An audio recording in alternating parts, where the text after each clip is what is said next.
महाराष्ट्र 24 तास न्यूज, हाक तुमची साथ आमची। नमस्कार, मी रोहित जाधव, महाराष्ट्र 24 तास न्यूजमध्ये आपलं सर्वांचं सहर्ष स्वागत।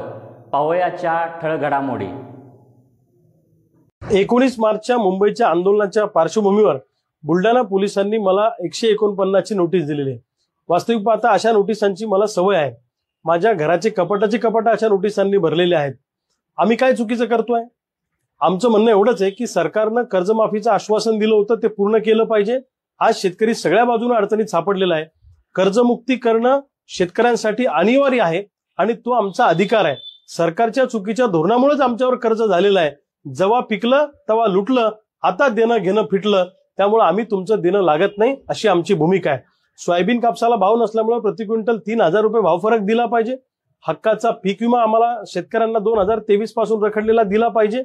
शेतीला मजबूत कंपाऊंड करून दिलं पाहिजे जंगली जनावरांच्या त्रासापासून वाचण्यासाठी।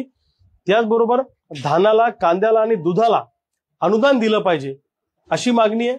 अशा अनेक मागण्या घेऊन आम्ही मुंबईला 19 मार्चला अरबी समुद्रामध्ये आमचे सातबारे बुडवणार आहोत, सोयाबीन बुडवणार आहोत आणि आम्ही कर्जमुक्त झालो अशी घोषणा करणार आहे। या आंदोलनात कुठे हिंसा होणार नाही, कुठे कायदा हातात घेतला जाणार नाही, पण तरी अशा पद्धतीची नोटीस देऊन आमचं आंदोलन दडपून काढायचं, चळवळ मोडून काढायची असा डाव सरकारचा याच्या पाठीमागे दिसतो आहे।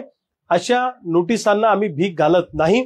अशा किती नोटीस आल्या तरी 19 मार्चला मुंबईत आंदोलन होणार म्हणजे होणार।